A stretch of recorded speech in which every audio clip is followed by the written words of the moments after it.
Hello students, welcome to Yuan IQ.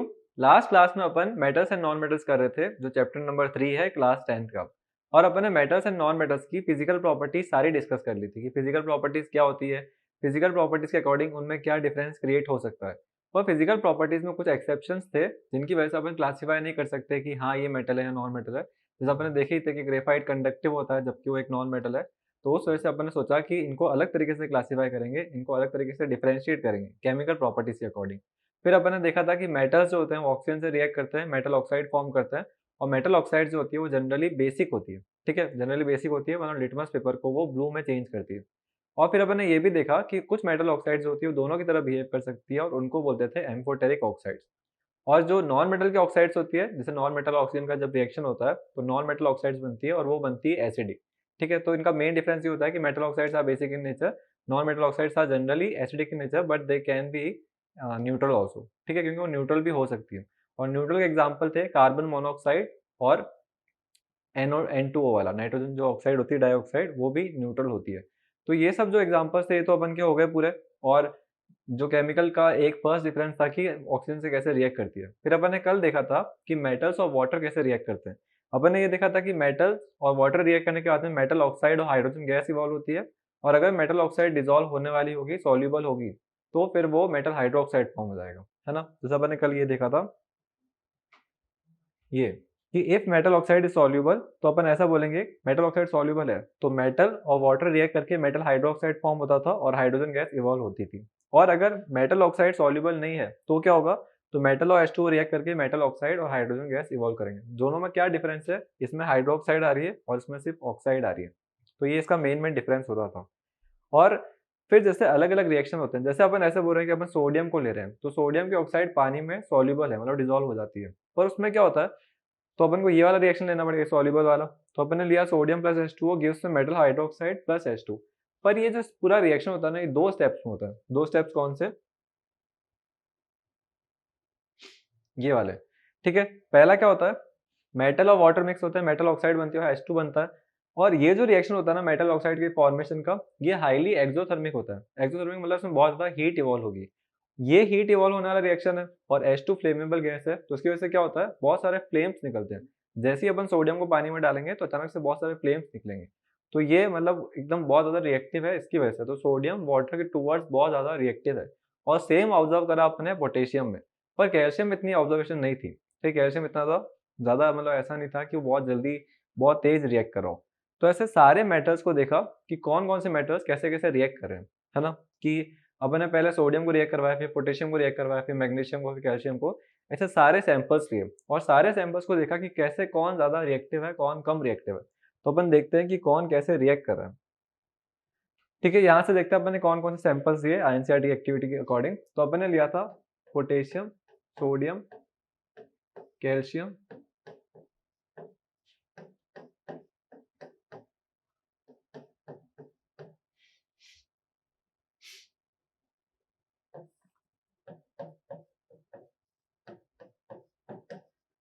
ये सब अपन ने मेटल्स लिए हैं और इन सबको अपन वाटर से रिएक्ट करवा रहे हैं, ऑब्जर्व कर रहे हैं कि क्या-क्या हुआ है।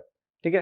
तो अपन ने पहले क्या देखा कि पोटेशियम और सोडियम जो था ना, वो बहुत ज़्यादा रिएक्टिव थे। रिएक्टिव थे तो उनको मतलब जैसे मतलब नॉर्मल पानी डाला, ठंडा पानी डाला तो भी रिएक्ट कर रहे हैं, गर्म पानी डाल रहे हैं तो भी रिएक्ट कर रहे हैं। जैसे गर्म पानी डालने का मतलब क्या है, अगर अपन हॉट वाटर डालते हैं ना, तो रिएक्टिविटी इंक्रीज़ हो जाती है। जैसे मैंने ऐसे बोला कि ये पेन है और ये वाटर है। मैंने पेन को वाटर में डाला, रिएक्ट ही नहीं हुआ। फिर मैंने क्या किया, वाटर को पैन मतलब इसमें डाला और वाटर को गर्म करा, अब ये रिएक्ट होने लग रहा है। तो कभी भी अपन किसी भी चीज़ का टेम्परेचर इंक्रीज़ करते हैं ना, तो रेट ऑफ रिएक्टिविटी बढ़ सकती है, कि क्या पता रिएक्ट नहीं हो रहा हो, तो हाई टेम्परेचर पे वो रिएक्ट हो जाएगा, है ना? तो इसके लिए अपन टेम्परेचर इंक्रीज़ या डिक्रीज़ करते हैं। तो KNA को जो था ना, पोटेशियम और सोडियम, इनको टेम्परेचर में कोई ज़्यादा ज़रूरत पड़ी नहीं, ये कोल्ड वाटर से रिएक्ट कर रहे थे, ठीक है? तो इनको अपन को कोल्ड वाटर में डाला और ये अच्छे से रिएक्ट कर रहे थे। ऑब्जर्वेशन क्या था? फ्यूम्स निकले। फ्यूम्स क्यों निकले? क्योंकि हाइड्रोजन जो थी वो फ्लेमेबल होती है। ठीक है, ये पूरा हुआ कोल्ड में। कोल्ड मतलब कोल्ड वाटर में डाला, फ्यूम्स निकले क्योंकि हाइड्रोजन फ्लेमेबल होती है, हाईली एक्सोथर्मिक रिएक्शन था। ठीक है, तो ये बहुत ज्यादा रिएक्टिव था, विगरस रिएक्शन हुआ, मतलब बहुत ज्यादा तेज रिएक्शन हुआ। पर कैल्शियम जो था ना, उसका रिएक्शन इतना तेज नहीं हुआ कि फ्यूम्स निकले, ऐसा कुछ नहीं हुआ। हीट इवॉल्व हुई, थोड़ी बहुत हीट इवॉल्व हुई, ऐसा बोल देते हैं कि हीट इवॉल्व हुई। एक्सोथर्मिक रिएक्शन था, पर ऐसा नहीं कि हाइड्रोजन बर्न हो गई, ऐसा कुछ नहीं हुआ, ठीक है। और मैग्नीशियम जो था ना, कैल्शियम ने भी कोल्ड वाटर से रिएक्ट कर लिया था, कैल्शियम तक ने कोल्ड वाटर से रिएक्ट कर लिया, पर मैग्नीशियम के ऊपर जब मैंने कोल्ड वाटर डाला तो उसने रिएक्ट ही नहीं करा, ठीक है। तो अपन ऐसा लिख सकते हैं कि अगर मैग्नीशियम के अंदर H2O डाला है और वो H2O कोल्ड है, ठंडा है वो, तो नो रिएक्शन था, रिएक्शन हुआ ही नहीं। पर अगर अपन उसमें हॉट वाटर डाल रहे हैं, मतलब अपन ने गर्म करके पानी डाला, मतलब मैग्नीशियम में लिया और H2O को अब हॉट करके डाला, तो रिएक्शन हुआ। और जो रिएक्शन होता है वैसे भी वैसा, मैग्नीशियम की ऑक्साइड सॉल्युबल थी तो हाइड्रोक्साइड बनी और MgOH2 बना और H2 गैस इवॉल्व हुई। तो ये रिएक्शन हुआ हॉट वाटर के साथ में, कोल्ड वाटर के साथ में इसने रिएक्शन नहीं किया। तो अब इसके ऑब्जर्वेशंस देखते हैं। ऑब्जर्व क्या हुआ, जैसे ये पानी का ग्लास है, ठीक है, और ये अपन ने इसके अंदर मैग्नीशियम डाला, मैग्नीशियम का कुछ पीस डाला, तो जैसे ही मैग्नीशियम अपन वाटर में डालेंगे तो ये रिएक्शन होगा, पानी का ग्लास हॉट है तो ये वाला रिएक्शन हो रहा होगा, मैग्नीशियम हाइड्रोक्साइड बन रही होगी, मैग्नीशियम हाइड्रोक्साइड सॉल्युबल है तो पानी के अंदर ही बन रही होगी। पर इसकी बीच में क्या हुआ, हाइड्रोजन के बबल्स भी निकल रहे थे, हाइड्रोजन के बबल्स भी निकल रहे थे, तो H2 के जो बबल्स है ना वो उसके ऊपर स्टिक हो गए ऐसे। ये रिएक्ट कर रहा है, मेटल का टुकड़ा, मैग्नीशियम हाइड्रोक्साइड बन रही है, पर मैग्नीशियम के पीस के ऊपर H2 के बबल्स स्टिक हो गए। और बबल्स की जो डेंसिटी होती है ना वो वाटर से कम होती है, क्योंकि बबल्स में मेनली क्या है, एयर है, गैस है, तो डेंसिटी कम होने की वजह से थोड़ी देर के बाद में ऊपर राइज हो गया, है ना। पहले तो ये नीचे डूब गया था और लेकिन थोड़ी देर के बाद में वो राइज हो गया, तो उसका रीजन क्या होगा, क्योंकि हाइड्रोजन के बबल्स उस मेटेरियल जो भी मैटर था उसके ऊपर स्टिक हो गए, सरफेस के ऊपर, और डेंसिटी कम होने की वजह से वो ऊपर राइज हो गया। तो ये ऑब्जर्वेशन पूछते हैं एग्जाम में कि when magnesium was reacted with water what were the main observation. तो आपको ये लिखना होगा कि जो मेटल का टुकड़ा था वो थोड़ी देर के बाद में ऊपर फ्लोट करने लग गया because of the less density of hydrogen gas, है ना। तो ये ऑब्जर्वेशन हुआ मैग्नीशियम में। और ये भी ऑब्जर्वेशन ही है कि magnesium did not reacted with hot water, did not reacted with cold water, cold water से रिएक्ट नहीं करा, हॉट वाटर से उसने रिएक्ट करा था। तो ये अपन को ऑब्जर्वेशन लिखनी होगी मैग्नीशियम के अंदर, ठीक है। और ये के और Na के तो वही अपन को फ्यूम्स बताना है, हाईली फ्लेमेबल गैस से इवॉल्व हुआ, बहुत ज्यादा आग लग गई पूरी, ठीक है। तो के, Na और Ca ये तो कोल्ड वाटर से रिएक्ट कर लेते हैं, तो अपन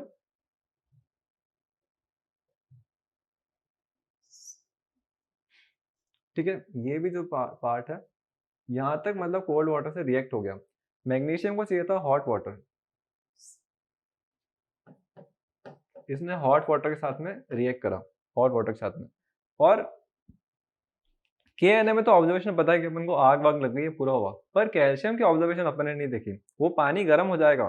पर और ऑब्जर्वेशन जो होती है ना वो मैग्नीशियम जैसी ही होती है, मतलब जो कैल्शियम का पीस होता है उस पर भी हाइड्रोजन के बबल्स आ जाते हैं और ऊपर फ्लोट बनने लग जाता है। तो इन दोनों की ऑब्जर्वेशन सेम है, ठीक है, सेम ऑब्जर्वेशन है। तो ये अपन को थोड़ा ध्यान रखना है कि किसकी ऑब्जर्वेशन क्या थी और किसने कैसे रिएक्ट करा था, किसने किसके साथ रिएक्ट करा था। जैसे हर बार H2O से ही रिएक्ट कर रहे हैं, पर अपन ने देखा कि ये तीनों ने कोल्ड वाटर से रिएक्ट कर लिया था, मतलब बहुत ज्यादा रिएक्टिव है।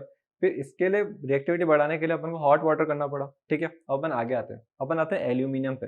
तो एल्यूमिनियम पे क्या किया, ठंडा पानी डाला, कोल्ड वाटर डाला, रिएक्ट ही नहीं हुआ। फिर अपन ने गर्म पानी डाला तो भी रिएक्ट नहीं हुआ, तो उसका मतलब ये वाटर से रिएक्ट ही नहीं करता होगा ना। फिर अपन ने सोचा कि चलो एक और ट्राई करता है, अपन पानी को स्टीम की फॉर्म में डालते हैं, मतलब इतना गर्म कर देते हैं कि वो वेपर फॉर्म में आ जाए और फिर रिएक्ट करवाते हैं। तो देखा कि वो रिएक्ट हो गया। तो जो एल्यूमिनियम था ना, एल्यूमिनियम और आयरन, इन्होंने स्टीम के फॉर्म में रिएक्ट करा, ठीक है, मतलब बहुत ज्यादा ही टेम्परेचर बढ़ा दिया तो जाके इसने रिएक्ट करा। तो ये थोड़ा अपन को ध्यान रखना होगा कि कौन से मेटल्स ने स्टीम के साथ में रिएक्ट करा था। तो वह एल्यूमिनियम, आयरन और एक जिंक भी है, उसने भी स्टीम के साथ में किया था। और फिर लास्ट में इनको देखा, इनके ऊपर अपन ने सब डाल के देख लिया, मतलब अपन ने स्टीम भी डाली, हॉट वाटर भी डाला, कोल्ड वाटर भी डाला, पर कॉपर, सिल्वर और गोल्ड ने रिएक्ट ही नहीं करा, ठीक है। तो ये होता है, ठीक है, इन्होंने कोई रिएक्शन ही नहीं दिया, तो अपन ऐसा बोलेंगे they don't react with water, no reaction, ठीक है। तो ये पूरा अपन को ध्यान रखना है कि ये सारे पीसेस लिए थे, सैंपल्स लिए थे, और इन सैंपल्स में यही ऑब्जर्वेशन अपन की आई थी कि किसने स्टीम के साथ में करा, किसने किसके साथ करा, ये सब। पर जो स्टीम वाले थे ना, उन्होंने एक और चीज भी शो करी। स्टीम वालों ने पहले एक तो इन्होंने ले ली लग्जरी कि हम तो गर्म पानी से नहीं होंगे, हमको स्टीम वाटर चाहिए। तो स्टीम के साथ में जब इन्होंने रिएक्ट करा तो इन्होंने जो ऑक्साइड्स बनाई वो इनसॉल्युबल थी, है ना। तो अपन को वापस पढ़ना पड़ेगा इनसॉल्युबल ऑक्साइड्स के केस में क्या बनता है। तो if metal oxide is insoluble, तो उस केस में अपन को ये रिएक्शन लिखना है। क्या होगा, मेटल और वाटर रिएक्शन होगा, मेटल ऑक्साइड बनेगी और हाइड्रोजन गैस बनेगा। अब हाइड्रोक्साइड भी नहीं बनी, है ना। तो जब एल्यूमिनियम ने वाटर से रिएक्ट करा तो हाइड्रोक्साइड नहीं बनी, उसकी ऑक्साइड ही बनी और H2 गैस इवॉल्व हुई। तो स्टीम वालों ने ये वाला रिएक्शन दिया, स्टीम वालों ने। ठीक है, तो अब अपन थोड़ी बहुत वो एक्टिविटी देखते हैं कि अपन की बुक में एक एक्टिविटी है कि स्टीम से कैसे रिएक्ट करवा है। तो एक बार देख लेते हैं अपन वो। ये देखो एक्टिविटी क्या है, एक टेस्ट ट्यूब को ऐसे उल्टा रख दिया। ठीक है, यहाँ पे फ्लेम लगाया है,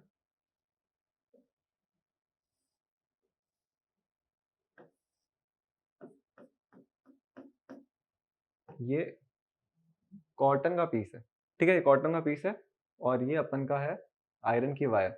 ठीक है, आयरन की वायर। और ये जो पूरा है ना, इसको एक मिनट,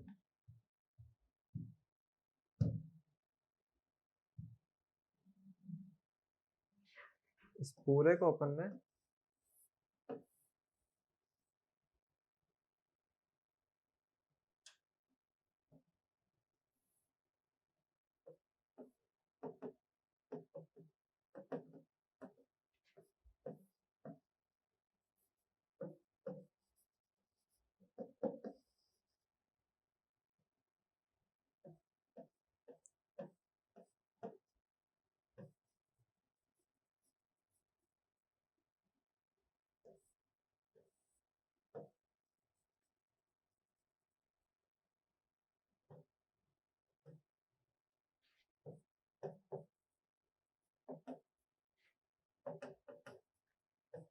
ठीक है, अब पूरी एक्टिविटी एकदम ढंग से देखना, पूरा बता देते हैं क्या क्या हुआ है।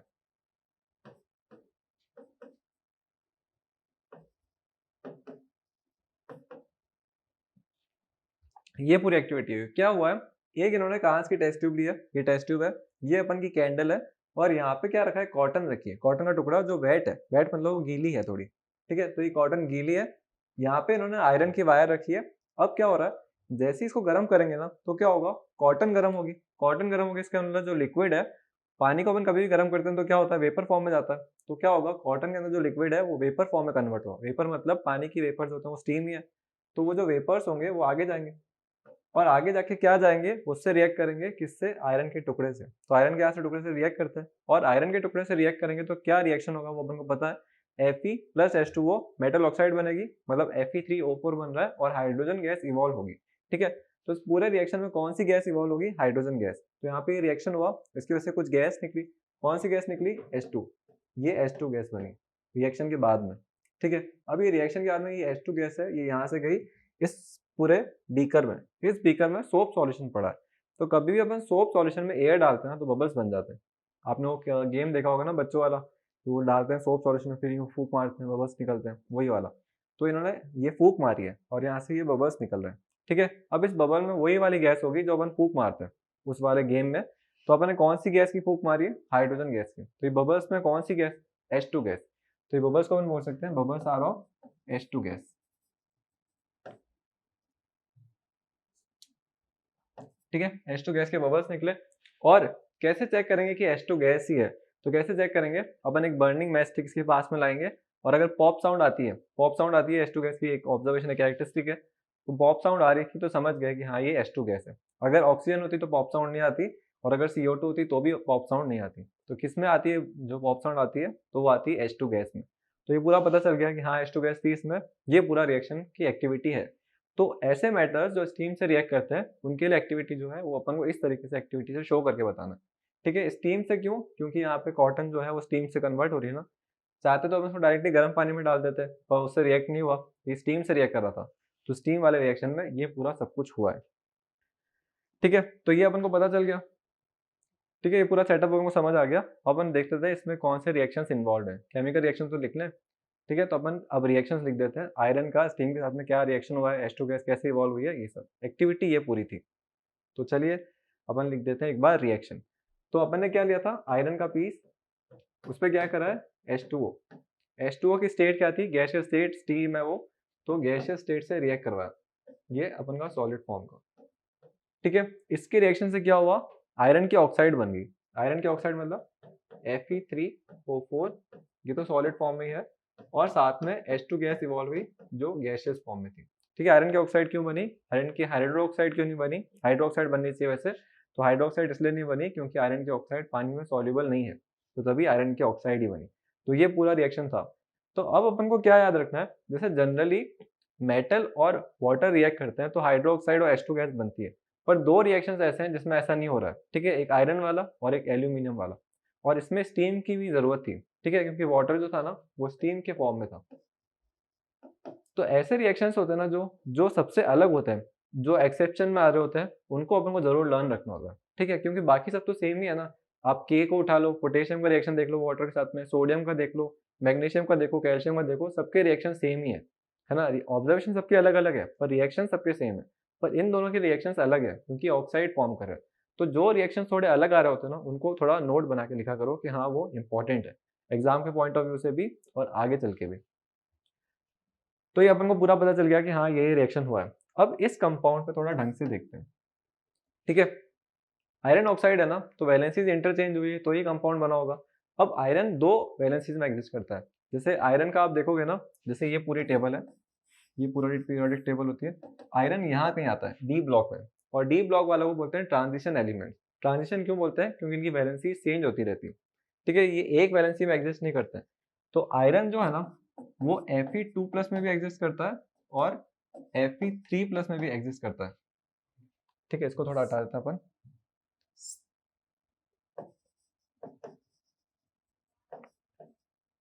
आयरन जो है वो 2+ में भी एग्जिस्ट करता है और 3+ में भी एग्जिस्ट करता है।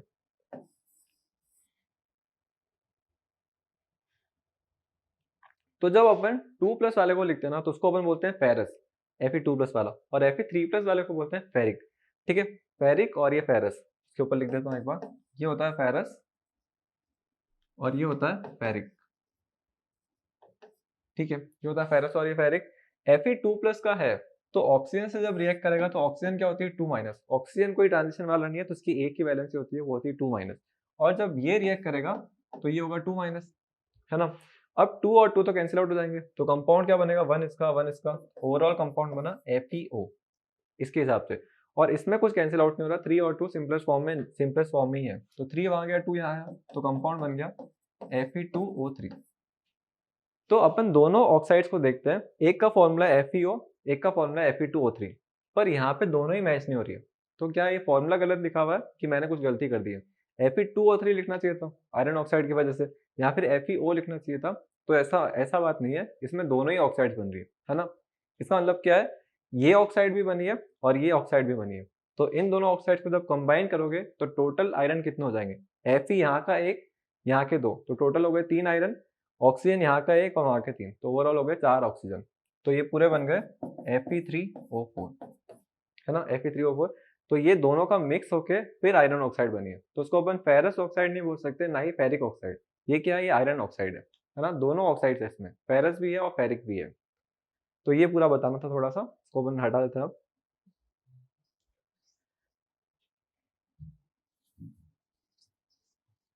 तो ये क्या है? तो ये है आयरन ऑक्साइड। इसमें आयरन सेकंड वाला भी है और थर्ड वाला भी है। तो ये पूरा खत्म हो गया अपना चैप्टर। चैप्टर क्या, ये यार टॉपिक कि स्टीम से कैसे रिएक्ट करता है वो। अब अपन एल्यूमिनियम का रिएक्शन भी देख लेते हैं। एल्यूमिनियम का क्या हुआ? तो एल्यूमिनियम जो है Al हो जाएगा, प्लस वाटर से रिएक्ट कर रहा होगा H2O के साथ में। तो रिएक्शन क्या करता है? तो ये करता है Al2O3 प्लस H2 गैस, और इसका वाटर जो है वो भी स्टीम ही है। ऑक्साइड क्यों बना रहा है? क्योंकि हाइड्रोक्साइड नहीं बन सकती, ऑक्साइड सॉल्युबल नहीं है वाटर में। तो ये पूरा रिएक्शन हुआ एल्यूमिनियम। तो अपन को ये दो रिएक्शन याद रखने हैं क्योंकि इन दोनों ने ही स्टीम से रिएक्ट करा है, और इन दोनों ने ही हाइड्रोक्साइड फॉर्म नहीं करके ऑक्साइड फॉर्म करी। तो तभी अपन को ये थोड़ा पता होना चाहिए कि हाँ ये रिएक्शन थोड़ा अलग है। तो अपन को ये पूरा पता चल गया Al2O3 प्लस H2 हुआ है। अब इसमें एल्यूमिनियम के भी तो कहीं ऐसी फॉर्म के नहीं है दो वाले, तो ऐसा नहीं है क्योंकि एल्यूमिनियम जो है वो ट्रांजिशन एलिमेंट नहीं है, डी ब्लॉक का नहीं है। तो जो भी डी ब्लॉक में आते हैं वही वाले दो वैलेंसी में एग्जिस्ट करते हैं, जो डी ब्लॉक में आते ही नहीं है वो सिंगल वैलेंसी वाले ही होते हैं। तो एल्यूमिनियम सिंगल वैलेंसी वाला ही है। ठीक है, तो ये अपन को पूरा पता चल गया Al2O3 वाला रिएक्शन। तो कुल मिला के अपन को दो टॉपिक पता चल गए। मेटल का ऑक्सीजन से रिएक्शन कैसे होता है, तो मेटल ऑक्साइड बनती है, बेसिक नेचर होती है। और मेटल का वाटर से रिएक्शन कैसे होता है कि मेटल हाइड्रोक्साइड बनती है और H2 गैस इवॉल्व होती है, और एक और केस में मेटल ऑक्साइड बनती है और H2 गैस इवॉल्व होती है। ठीक है, ये अपन को पूरा पता चल गया। पर नॉन मेटल का अपन को नहीं पता चला कि नॉन मेटल कैसे वाटर से रिएक्ट करते हैं। ठीक है, तो अपन देखते हैं नॉन मेटल का रिएक्शन विद H2O कि ये कैसे रिएक्ट करते होंगे। तो नॉन मेटल आप कोई भी ले लो, जैसे मेरे हाथ में ये जो पेन है, इसका ऊपर का जो कवरिंग है वो प्लास्टिक का है। प्लास्टिक एक नॉन मेटल है, उसको आप वाटर में डाल दो, रिएक्शन ही नहीं होगा। ठीक है, तो जनरली जो भी नॉन मेटल्स होते हैं ना, वो वाटर से रिएक्ट करते ही नहीं है। ठीक है, कोई भी नॉन मेटल ले लो, मैंने कार्बन ले लिया, कुछ और भी ले लिया, सल्फर ले लिया, इन्होंने वाटर से रिएक्ट नहीं करा। तो अपन ऐसा लिखेंगे, non metal plus H2O gives में नो रिएक्शन। ठीक है, नॉन मेटल जो होते हैं वो वाटर से रिएक्ट नहीं करते हैं। तो अपन को दो क्लासिफिकेशन, दो डिफरेंस मिल गए। फर्स्ट पॉइंट क्या बोलेंगे, मेटल और नॉन मेटल को डिफरेंशिएट करने के लिए केमिकली, तो अपन फर्स्ट पॉइंट बोलेंगे metal oxides are basic in nature and some are amphoteric oxide, और अपन उसमें लिखेंगे non metal oxides are acidic in nature but some are neutral in nature. ठीक है, फिर अपन सेकंड पॉइंट लिखेंगे metals react with water to form metal hydroxide and hydrogen gas, और they can also form metal oxide and hydrogen gas, और उस वाले में लिखेंगे non metals do not react with H2O। ठीक है, क्योंकि वो तो रिएक्शन देते ही नहीं है। तो अपन को दो पॉइंट्स मिल गए अच्छे अच्छे केमिकली डिफरेंशिएट करने के लिए मेटल्स और नॉन मेटल्स को। ठीक है, तो अपन को पूरा अच्छे से आ गया अभी तक का जो भी अपन ने पढ़ा है, और रिएक्शन भी याद रखना। ठीक है, रिएक्शन जो जो पढ़े, स्टीम के साथ में कैसा रिएक्शन था, स्टीम वाली एक्टिविटी क्या थी, ऑब्जर्वेशन क्या थे मैग्नीशियम और कैल्शियम वाले में, ये सब। तो अब अपन आते हैं आगे थोड़ा सा, और अपन अब इंपॉर्टेंट पॉइंट पढ़ेंगे, एनोडाइजिंग। एनोडाइजिंग क्या होती है, तो अपन एनोडाइजिंग स्टार्ट करते हैं।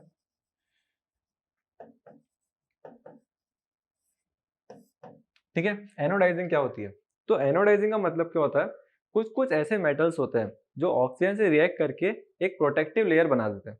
जैसे मैंने ऐसे बोला कि ये एल्यूमिनियम की रॉड है।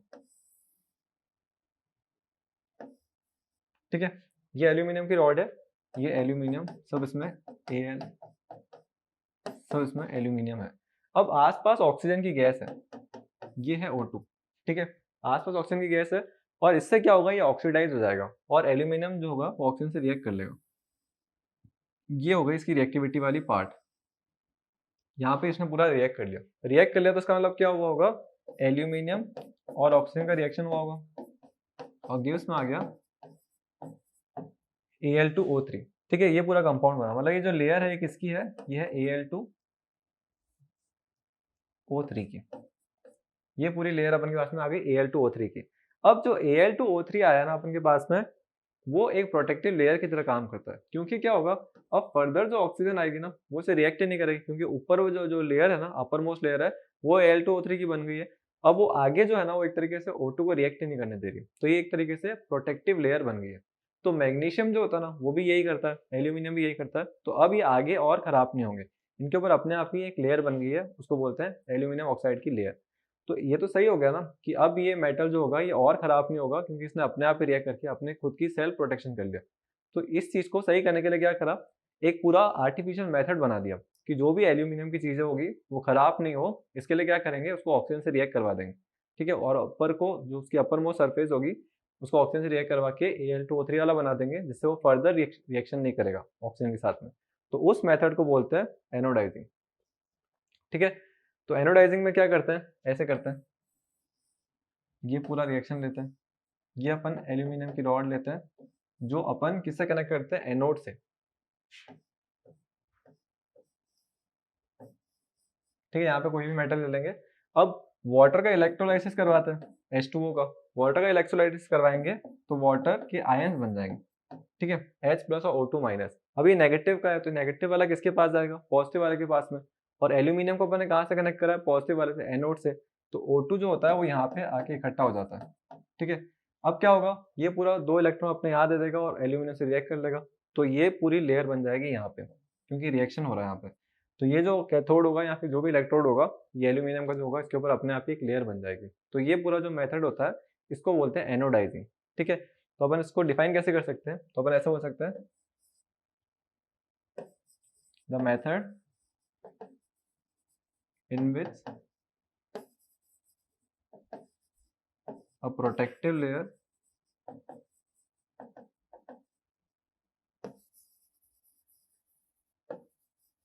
of metal oxide is formed using electrolysis in aluminum for aluminum, ठीक है, is known as anodizing, ठीक है। तो the method in which a protective layer of metal oxide is formed using electrolysis for aluminum is known as anodizing, ठीक है। तो ऐसा method जिसमें इलेक्ट्रोलाइसिस का यूज करके एल्यूमिनियम के ऊपर एक प्रोटेक्टिव लेयर बनाते हैं, उस प्रोसेस को बोलते हैं एनोडाइजिंग। अब एनोडाइजिंग अपन किसी पे भी करवा सकते हैं, कोई भी मेटल का प्रोटेक्टिव लेयर बनानी है तो अपन उसका यूज करके बना लेंगे। तो जनरली अपन एनोडाइजिंग करवाते हैं एल्यूमिनियम के लिए, ठीक है। तो एल्यूमिनियम के लिए अपन ये करवाते हैं, ठीक है। ये पूरा प्रोसेस हो गया, ये अपन को थोड़ा पता होना चाहिए। एनोडाइजिंग बीच में कहीं पर आया है ऑरेंज ब्लॉक में, ऑरेंज ब्लॉक वाले इंपॉर्टेंट होते ही है, तो ये अपन ने ये भी देख लिया। अब कौन कौन से जो नॉन मेटल्स थे, मतलब जैसे कुछ मेटल्स थे या कुछ नॉन मेटल्स थे जो थोड़ा एक्सेप्शंस बनाते हैं। जैसे अपन ने देखा कि मेटल सब रिएक्ट करते हैं वाटर के साथ में, पर गोल्ड और सिल्वर बिल्कुल रिएक्ट नहीं करते हैं। वैसे ही गोल्ड और सिल्वर ने ऑक्सीजन के साथ में भी रिएक्शन नहीं दिया था। तो ये अभी तक अपन को पता चल रहा है कि गोल्ड और सिल्वर बिल्कुल नॉन रिएक्टिव होते हैं। तभी गोल्ड और सिल्वर बहुत महंगे होते हैं, क्योंकि वो अगर हवा में पड़े हैं तो उनसे रिएक्ट नहीं कर रहा है। लेकिन हवा में कुछ और पड़ा होगा, सोडियम पड़ा होगा, पोटेशियम पड़ा होगा, वो रिएक्ट कर लेते हैं, तभी उनकी कॉस्ट इतनी नहीं होती है, ठीक है। तो अब अपन देखते हैं थर्ड रिएक्शन। अभी तक अपन ने क्या क्या देखा है? फर्स्ट रिएक्शन देखा मेटल और ऑक्सीजन का, ठीक है। सेकंड अपन ने देखा मेटल और वाटर का, और अपन अब थर्ड देख रहे हैं मेटल एसिड से कैसे रिएक्ट करते हैं, ठीक है। तो अपन अब रिएक्शन देख रहे हैं मेटल और एसिड का, कि मेटल और एसिड कैसे रिएक्ट करते होंगे। तो अपन कोई भी ले लेते हैं, कोई भी जनरल एग्जांपल ले लेते हैं। तो अपन ने जनरल एग्जांपल ले लिया एसिड का HCl, और मेटल का ले लिया सोडियम, क्योंकि सोडियम बहुत रिएक्टिव है, ये सबसे रिएक्ट कर ही रहा है, तो अपन इसको ही लेते हैं। तो अपन इसको रिएक्ट करवाया दोनों को। अब अपन ने क्या देखा, अपन ने इससे पहले वाले चैप्टर में डिस्प्लेसमेंट रिएक्शन पढ़ा है ना। डिस्प्लेसमेंट रिएक्शन का मतलब क्या होता है, कोई भी एलिमेंट होगा वो ज्यादा रिएक्टिव होगा दूसरे एलिमेंट के कंपाउंड से, दूसरे कंपाउंड के एलिमेंट से उसको डिस्प्लेस कर देगा।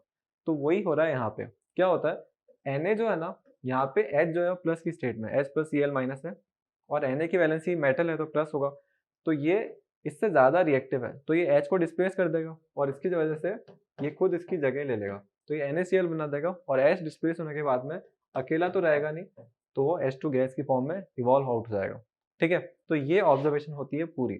तो कभी भी अगर मेटल और एसिड रिएक्ट करेंगे तो क्या बनेगा, सॉल्ट और हाइड्रोजन गैस इवॉल्व होगी। अब कैसे पता चला हाइड्रोजन गैस इवॉल्व हुई है, तो वही अपन बर्निंग मैस्टिक लाए और देखा कि पॉप साउंड आ रही है। पॉप साउंड आ रही है, उसका मतलब क्या होता है कि वो H2 गैस ही थी। तो ये पूरा अपन को ऑब्जर्वेशन मिला, Na प्लस HCl होगा तो NaCl प्लस H2 होगा, ठीक है। पर इसमें कुछ थोड़ा एक ग्लिच था। क्या ग्लिच था कि हर बार ऐसा नहीं हो रहा था। तो एक बार तो अपन लिख देते हैं कि मोस्टली क्या हो रहा था वो एक बार लिख देते हैं, और हर बार ऐसा क्यों नहीं हो रहा था वो भी लिखेंगे। तो सोडियम जैसे मोस्टली क्या हो रहा था, अपन एक बार वो लिखते हैं। तो एक बार इसको नीचे कर दो कि मेटल और एसिड जनरली रिएक्ट करते हैं और यही डिस्प्लेसमेंट रिएक्शन होता है, तो उसकी वजह से सॉल्ट फॉर्म होगा, ठीक है। H2 गैस इवॉल्व होगी, सॉल्ट फॉर्म होगा, ये सब होगा। फिर अपने पोटेशियम को करा, उसने भी यही ऑब्जर्वेशन दिया। फिर मैग्नीशियम को करा, उसने भी यही ऑब्जर्वेशन, कैल्शियम को करा, सब में यही ऑब्जर्वेशन आया। पर अपन ने जब कॉपर को करा, तो उसने रिएक्ट नहीं करा। फिर अपन ने सिल्वर को डाला, उसने भी रिएक्ट नहीं करा। गोल्ड को डाला, उसने भी नहीं करा। मर्क्यूरी को डाला, उसने भी नहीं करा। तो इन सब ने रिएक्शन कुछ दिया ही नहीं। किन्होंने नहीं दिया, कॉपर ने, मर्क्यूरी ने, इन सब ने नो रिएक्शन, ठीक है। इन सब ने कोई भी रिएक्शन नहीं दिया। ये पूरा अपन को आ गया। पर ये सब तो जनरली बात हो गई कि सारे मेटल्स ने रिएक्ट करा, H2 गैस इवॉल्व करवाई, ये सब हुआ। पर एक ऐसा एसिड था जिसने रिएक्शन भी ढंग से नहीं दिया। कैसा, कौन सा मेटल था, कौन सा एसिड था, वो देखते हैं। जैसे HNO3, ठीक है। HNO3 एक एसिड है, ठीक है, एसिड है और बहुत ही अच्छा ऑक्सीडाइजिंग एजेंट भी है।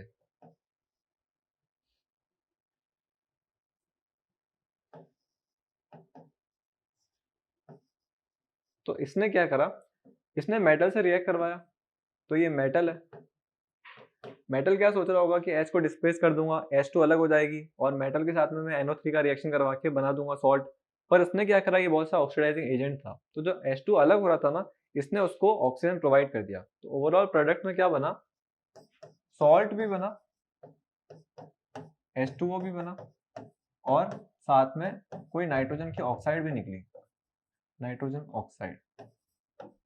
अब वो नाइट्रोजन की ऑक्साइड कोई भी हो सकती है, NO2 बोल दो, NO बोल दो या N2O बोल दो। तो ये पूरा ऑब्जर्वेशन हुआ। तो जनरली अपन ये देख रहे थे कि मेटल और एसिड रिएक्ट करेंगे तो सॉल्ट और H2 गैस इवॉल्व होगी, जनरली अपन ने यही देखा। पर यहाँ पे बिल्कुल चेंज हो गया, सिनेरियो ही चेंज हो गया कि मेटल और एसिड ही है, HNO3 एक एसिड ही है, पर एसिड एक बहुत अच्छा ऑक्सीडाइजिंग एजेंट होने की वजह से वो सॉल्ट, H2O और ये सब फॉर्म करने लग गया, है ना। तो ये पूरा अलग रिएक्शन हो गया, ये थोड़ा एक्सेप्शन वाला आ गया कि जनरली एसिड से रिएक्ट करते हैं, पर HNO3 वाला जो है वो अलग तरीके से रिएक्ट करता है। वो अच्छा ऑक्सीडाइजिंग एजेंट है, इसलिए वो H2 को ऑक्सीडाइज कर देता है और साथ में नाइट्रस की ऑक्साइड भी निकलती है। फिर इसमें भी एक्सेप्शन आया कि HNO3 कुछ-कुछ के साथ में अच्छे से रिएक्ट करता है, वो है मैग्नीशियम और मैंगनीज। तो अपन यही रिएक्शन कल कंटिन्यू करेंगे कि HNO3 कैसे-कैसे, क्या-क्या, कब-कब रिएक्ट कर रहा। ठीक है, अभी के लिए थैंक यू और होप करता हूँ सेशन अच्छा लगा होगा और अच्छा नहीं लग रहा है तो आप प्लीज़ बताइए कि अच्छा नहीं लग रहा, तो हम मेहनत करेंगे सही करने के लिए। ठीक है, थैंक यू।